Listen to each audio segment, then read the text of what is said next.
저것은 세계에서 가장 큰 동물입니다. 그 동물은 육지에 살지 않고 물속에서 주로 700에서 1000m 깊이에 살며 크기는 대왕고래보다도 큽니다. 그 동물은 제대로 된 눈이나 입도 없고 몸은 매우 부드러우며 부분적으로 투명합니다. 네, 이제 눈치채셨겠지만 오늘은 우리 바다의 깊은 곳에서 살아가는 젤라틴 같은 생물들을 알아보러 갈 것입니다. 98%의 물, 약간의 신경, 약간의 근육, 그리고 때로는 전체를 유지하기 위한 콜라겐을 섞으면 해파리, 빛해파리, 그리고 관해파리를 구성하는 대부분의 요소가 완성됩니다. 이처럼 100% 매혹적인 생물들 중 대부분은 심해에서 살아가며 오랫동안 우리에게 알려지지 않았던 존재들입니다. 가끔 해변에 떠밀려 오거나 우리 그물에 걸려 발견된 녀석들도 대부분 수면에 도달할 때쯤이면 이미 상당 부분이 분해되어 형체를 알아볼 수 없는 죽처럼 변해 있었습니다. 그리고 이처럼 종종 생체 발광을 하는 이 생물들의 섬세한 아름다움을 제대로 포착하기 위해서는 1980년대 중반이 되어서야 비로소 우리가 직접 내려가 그들이 자연 환경에서 살아가는 모습을 관찰할 수 있게 되었습니다. EB 노틀러스, MBAR이, 슈미트 오션 인스티튜트와 같은 연구기관의 자율로버 덕분에 이들은 수십 년 전부터 심해의 중심부로 정기적으로 내려가며 연구 탐사에서 놀라운 영상을 가져다주고 있습니다. 덕분에 우리는 오늘날 약 2000종에 달하는 젤라틴 형태의 생물들을 알게 되었습니다. 그리고 매년 약 50종의 새로운 종이 발견되고 있습니다. 그리고 이러한 심해에 대한 정기적인 연구 탐사 덕분에 우리는 이들 종종 반투명한 생물들이 바다에서 중심적인 위치를 차지하고 있다는 사실을 알게 되었습니다. 사실 전체적으로 볼 때 표면 수역부터 아주 깊은 심해까지 존재하는 모든 젤라타틴질 생물들이 바다에서 가장 널리 퍼진 동물 그룹을 이루고 있다고 추정됩니다. 그리고 이들이 동물이긴 하지만 이빨이나 발톱 같은 무기를 가지고 있지 않습니다. 하지만 거의 모두가 무시무시할 수 있는 포식자들입니다. 이 영원히 어두운 밤의 심해에서 깜빡이며 떠다니는 이 외계 우주선 같은 존재는 해파리가 아니라 빛해파리입니다. 뇌와 눈이 없는 젤라틴질의 무척추 동물이지만 그럼에도 불구하고 자신만큼이나 큰 먹잇감도 삼켜버릴 수 있습니다. 그 먹잇감이 다른 종이든 같은 종이든 상관없습니다. 해파리처럼 빛해파리도 심해에서 흔히 볼 수 있습니다. 그리고 이들은 전 세계의 모든 깊은 바다, 즉 극지방에서 적도까지 분포하며 현미경으로만 볼 수 있을 정도로 작은 개체부터 2m가 넘는 거대한 개체까지 다양한 크기를 가지고 있습니다. 이 생물들 대부분은 이동할 때 여기서 볼 수 있는 무지갯빛 무늬를 만드는 섬모줄을 사용하지만 해파리와는 달리 도구로 먹이를 잡지 않습니다. 왜냐하면 이들의 촉수는 쏘지 않고 끈적이는 세포로 덮여 있어서 작은 갑각류나 유충이 불행히도 이 촉수에 닿게 되면 완벽하게 붙잡히게 되기 때문입니다. 이른바 풍선빛 해파리라고 불리는 이 종은 몸 길이보다 20배나 더 긴 촉수를 가지고 있으며 이 촉수에는 생물 발광성식이 달려 있어서 얼핏 보면 크리스마스 장식구처럼 보입니다. 하지만 이 두 가랜드는 선물이 아닙니다. 끈적이는 세포로 덮여 있어서 조류를 따라 떠다니는 작은 동물들이 이 그물에 걸려 붙잡히게 됩니다. 이렇게 이 빛나는 생물들 대부분의 매혹적인 아름다움 뒤에는 교묘한 위험이 숨어 있습니다. 이 환상적인 무늬에 홀린 듯 이끌려 속아 넘어가는 이들에게 빛해파리는 종종 죽음을 의미합니다. 때때로 촉수가 없는 일부 종들은 입안에 수많은 작은 독갈고리를 가지고 있어 이것으로 먹이를 마비시키기도 합니다. 대부분의 빛해파리는 투명하지만 일부는 놀라운 색상을 자랑합니다. 이 빛해파리는 피투성이 배라는 이름으로 알려져 있으며 엠버리 연구소의 연구팀이 깊은 바다에서 관찰했습니다. 주로 생물 발광 동물을 먹이로 삼습니다. 그리고 내부에서 반짝이는 위장이 드러나는 것을 피하기 위해 투명함 대신 자주색 붉은색을 선택했습니다. 이 색깔은 물기둥 속에서 거의 퍼지지 않기 때문에 일종의 투명 망토 역할을 하여 마지막으로 먹은 먹잇감이 고통스러워하는 모습을 숨길 수 있게 해줍니다. 여기서 우리가 이 매혹적인 생물의 붉은색을 볼 수 있는 것은 오직 그것을 관찰하는 잠수정의 조명 덕분입니다. 여기 비너스의 띠가 있습니다. 이 종은 빛나는 무지갯빛과 투명한 몸을 가진 빛해파리로 납작한 빛나는 리본 모양을 하고 있습니다. 이 생물은 전 세계 거의 모든 바다에서 파도 표면부터 아주 깊은 심해까지 발견될 수 있습니다. 검은 바다 바닥 위로 움직이는 빛과 젤라틴 리본들은 1m가 넘을 때도 있고 매우 연약합니다. 제임스 카메론은 영화 어비스의 일부 생물체 아이디어를 여기서 얻었다고 합니다.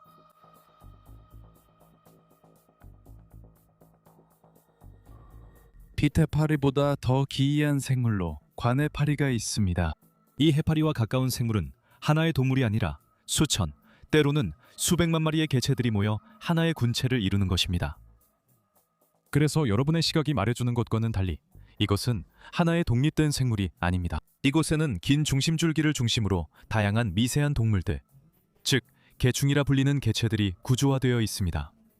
이들은 서로 협력하며 생물학적 기능을 분담하고 집단적으로 그리고 싹을 틔우듯이 특수한 기관들을 만들어내어 모두 함께 관 해파리가 하나의 거대한 초유기체처럼 작동하도록 합니다.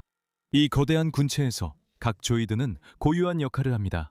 일부 조이드들은 추진 기능을 담당하며 가스로 채워진 수영종을 만들어 이동에 사용하고 부표 역할을 합니다.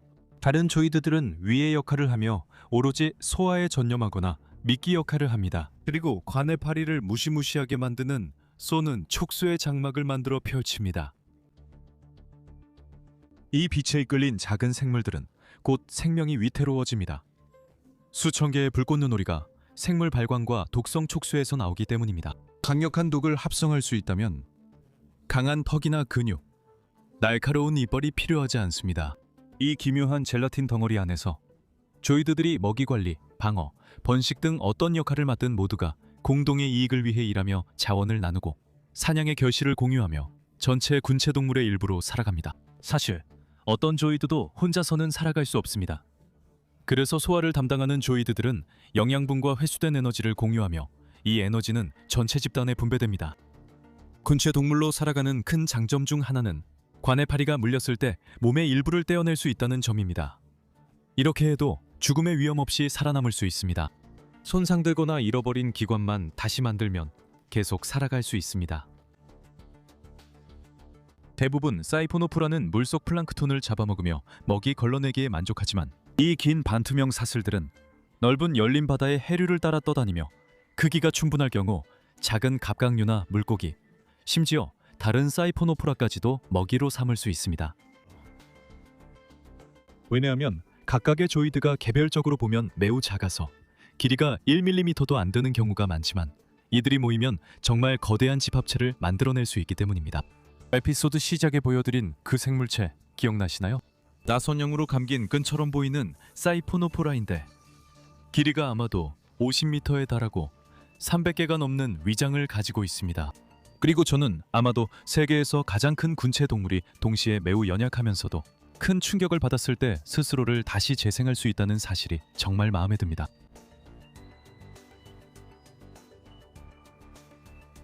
때때로 능동적으로 헤엄칠 수 있는 일부 사이포노포라 종들은 잠시 바닷속 바닥에 앉기도 하고 또는 마치 치명적인 꽃잎으로 덮인 식충식물처럼 바람을 이용해 이득을 얻으며 흐름을 타고 다가오는 먹이를 걸러냅니다.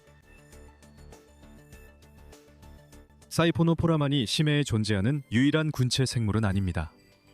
이 반투명한 관 모양의 구조물들은 피로솜입니다. 사이포노포라와 마찬가지로 이곳에도 수천 개의 개별 조이드가 있지만 이들은 서로 거의 동일하며 매우 적게 특화되어 있다는 점이 다릅니다. 이들이 무리를 이루면 이러한 속이 빈 구조물을 형성하게 되고 이 구조물은 그들의 치명적인 덫안에 먹이를 가두고 소화할 수 있게 해줍니다. 아주 큰 피로솜이 수면 근처에서 관찰되는 것은 드물며 이를 본 잠수부는 복권을 살 만큼 운이 좋은 것입니다. 푸딩 같은 질감의 생물들이 많은 가운데 이제 가장 유명한 젤라틴 동물인 해파리를 살펴볼 시간입니다. 대부분 자신들이 살아가는 환경과 같은 성분으로 이루어진 심해 해파리는 어쩌면 수면 근처의 해파리보다 더 매혹적일지도 모릅니다. 심해에서 발견된 이 물주머니들은 정말 놀라울 정도로 다양한 형태, 색상, 크기를 가지고 있기 때문입니다. 이 해파리들 중 일부는 반짝거리기도 하고 또 다른 일부는 투명함을 버리고 거의 불투명해지기도 합니다. 수백 미터 깊이에는 모래알만큼 작은 해파리도 있고 가장 큰 해파리는 길이가 20m에 달하기도 합니다. 하지만 대부분의 해파리들은 펼쳐진 우산 모양을 하고 있으며 완전히 수동적이지는 않지만 물살을 따라 떠다닙니다. 해파리들은 우산 모양의 몸을 수축시켜 종 모양의 부분을 통해 물을 내보내면서 하루에 최대 1km까지 스스로 이동할 수 있습니다. 하지만 근육이 없는 이 생물들은 이동 시 여전히 물살에 의존합니다. 열기구처럼 해파리도 운명을 완전히 통제하지 못합니다. 하지만 해파리들을 걱정하지 마세요. 이 부드럽고 느긋한 움직임 뒤에는 무시무시한 포식자들이 숨어 있습니다. 해파리는 최소 5억 년 전부터 존재해 왔으며 이는 여러 기관을 가진 어떤 동물보다도 더 오랜 시간입니다. 해파리에게는 뇌도, 심장도, 눈도, 심지어 척수도 없습니다. 단지 우산 모양의 몸을 둘러싼 원시적인 신경계만이 있어서 해류를 감지할 수 있게 해줍니다. 해파리에게는 수많은 장점이 있기 때문입니다. 여기서도 이 물방울과 생명의 거품은 닿는 이에게 죽음을 의미할 수 있습니다. 종 아래의 투명한 촉수는 해파리가 플랑크톤, 갑각류, 물고기를 잡게 하며 촉수에는 작살이 많이 박혀 있습니다. 또한 해파리 표피는 종종 자포로 덮여 있습니다. 이 세포들은 작은 독화살이 말려들어 있으며 이 독화살은 독을 주입해 상대를 기절시키거나 죽일 수 있도록 발사할 준비가 되어 있습니다. 여기에 일부 해파리는 먹이가 부족할 때 자신의 조직을 먹고 살 수 있다는 사실까지 더해집니다. 이렇게 95%가 물로 이루어진 이 해파리들이 어떻게 전 세계 바다를 정복할 수 있었는지 이제 이해가 되기 시작합니다. 하도의 표면부터 깊은 심해의 심연까지 말이죠. 깊은 바다의 어두운 밤 속에서 살아가는 많은 해파리 종들도 역시 생물 발광을 합니다. 아톨라로 불리는 이 15cm 해파리는 500m 넘는 깊은 바다에서 탐사 로봇이 자주 만나는 종입니다. 그리고 위협을 느끼면 빛을 내기 시작합니다. 그때 해파리의 우산 모양 몸통에서 붉고 푸른 번개 같은 빛이 뿜어져 나옵니다. 이런 식의 생물 발광은 포식자를 겁주기도 하고 그들을 고발하거나 손가락이 아니라 촉수로 가리키는 역할도 합니다. 왜냐하면 이 해파리들이 사는 심해의 거의 완전한 어둠 속에서는 깜빡이고 빛을 내는 것이 주변을 밝히는 방법이기 때문입니다. 당신을 삼키려는 자들을 밝히고 그로 인해 근처를 맴도는 공격자의 포식자들이 그들에게 달려들도록 유도하는 것이죠. 이것은 일종의 귀청이 터질 듯한 도난 경보와도 같습니다. 다만 여기서는 어둠 속에서 방어 방법이 소리가 아니라 빛을 내는 것이라는 점이 다릅니다. 때때로 주변 어둠을 빛으로 뚫고 나오는 생물들은 그저 비현실적으로 보이기도 합니다. 여기서 로버의 카메라에 포착된 해파리는 투명한 우산 모양의 몸을 통해 영양분이 순환하는 내부 구조가 생물 발광으로 그려져 있습니다. 이 젤라틴 같은 생물의 매혹적인 아름다움을 제대로 감상하려면 로버 헤드라이트를 끄는 것이 좋습니다. 그러면 깊은 바다의 어두운 밤에 분홍색과 붉은색으로 터지는 덧없는 별들이 탄생합니다. 베노틸루 팀이 처음으로 딥스타리아 애니그마티카를 마주쳤을 때 그들은 고래의 태반이나 쓰레기 봉투를 본 줄 알았습니다. 그러다가 그 껍질이 움직이고 형태를 바꾸기 시작하자 그제서야 그들이 실제로는 가장 놀라운 생물 중 하나와 마주하고 있다는 사실을 깨달았습니다. 딥스타리아 애니그마티카는 거대한 해파리로 폭이 50cm가 넘으며 반투명하고 투명한 종 모양의 몸체에는 쏘는 촉수가 없습니다. 먹이를 먹기 위해 이 거대한 젤라틴성 피부 덮개를 오므려 물속의 작은 먹잇감들을 가두어 포획합니다. 딥스타리아는 거의 대부분이 수심 600m에서 1700m 사이의 심해에서 관찰되었으며 그들의 베일 아래에 일종의 반려동물 같은 동물을 숨기고 있습니다. 작고 선명한 붉은색의 등각류가 종 모양 안에 자리를 잡고 살고 있었습니다. 이 거주자가 기생충인지 숙주에 이로운 존재인지는 아직 밝혀지지 않았습니다. 딥스타리아는 아무리 커 보여도 거대한 해파리들의 세계에서는 여전히 난쟁이에 불과합니다. 스티지오 미두사 자이간티아와 비교해 보십시오. 머리만 해도 1m가 넘는 이 녀석은 우리가 바다에서 발견한 가장 큰 무척추동물 포식자 중 하나입니다. 여기 MBILI의 잠수정 중 하나가 1000m 심해에서 촬영한 이 불투명한 유령 같은 모습 역시 촉수가 없습니다. 대신 이 해파리는 4개의 거대한 리본 모양의 팔을 가지고 있는데 이 팔들은 물살을 따라 구불구불 움직이며 먹잇감을 감쌉니다. 그리고 이상하게도 이 위험한 해파리의 내부에는 10m가 넘는 경우도 많은 이 위험한 검은 리본들 사이에 무언가가 숨어 있습니다. 깊은 바다에 사는 작은 물고기가 있는데 이곳을 특히 효과적인 은신처로 삼아 몸을 숨기고 있는 것이 분명합니다. 이 해파리가 자신이 사는 바닷물만큼이나 거의 어둡거나 혹은 수많은 빛으로 반짝이든 간에 이처럼 유연하게 움직이는 해파리들은 식사 시간을 알리는 신호입니다. 최악의 악의 화신과도 같은 개복치들에게는 말이죠. 해파리에게는 그야말로 악몽과도 같습니다. 이 거대한 경굴어류는 열대와 온대 해양에서 때로는 600m 깊이까지도 자주 관찰됩니다. 이 물고기들은 개미와 달리 나리까지도 자주 관찰됩니다. 이 물고기들은 개체에 따라 쉽게 1톤을 넘기도 합니다. 그중 가장 큰 개체는 2700kg까지 자랍니다. 이들은 지구에서 젤라틴성 생물을 가장 많이 먹는 동물 중 하나입니다. 따라서 약 250kg에 불과한 만타가오리는 하루에 약 100kg의 해파리를 먹어야 칼로리 요구량을 충족할 수 있다고 추정됩니다. 문제는 에너지 섭취 측면에서 해파리를 먹는 것은 거의 물 한 잔에 기름 한 방울을 타서 마시는 것과 다름없다는 점입니다. 해파리, 유줄동물, 관해파리 등은 바닷속 흐릿한 표면 아래를 떠도는 모습을 감상하게 합니다. 오랜 시간 심해에서 이 영묘한 생물을 온전히 끌어올리는 건 맨손으로 공기방울을 잡는 것과 같았습니다. 그리고 이 생물들은 고압의 액체 환경에서 꺼내는 순간 모두 결국 산산조각이 나고 말았습니다. 왜냐하면 우리가 두꺼운 금속으로 보호받지 않고 이런 깊은 곳으로 내려간다면 확실히 죽음을 맞이하게 되는 것처럼 심해의 투명한 생물들에게 적대적인 환경은 바로 수면이기 때문입니다. 하지만 최근 수십 년 동안에는 예외적으로 이 생물들을 살아있는 채로 채집해서 압력이 유지되는 용기에 담아 올려 더 잘 연구할 수 있게 되었습니다. 이런 연약하고 환상적인 물과 젤라틴, 때로는 빛으로 이루어진 존재들을 연구하고 관찰하려면 여전히 직접 내려가는 것이 최선입니다. 그리고 여러분은 전 세계적으로 해파리, 빛해파리, 관해파리, 그리고 오징어류 같은 두 종류들이 전반적으로 꽤 잘 살아가고 있다는 사실을 알면 기뻐하실지도 모르겠습니다.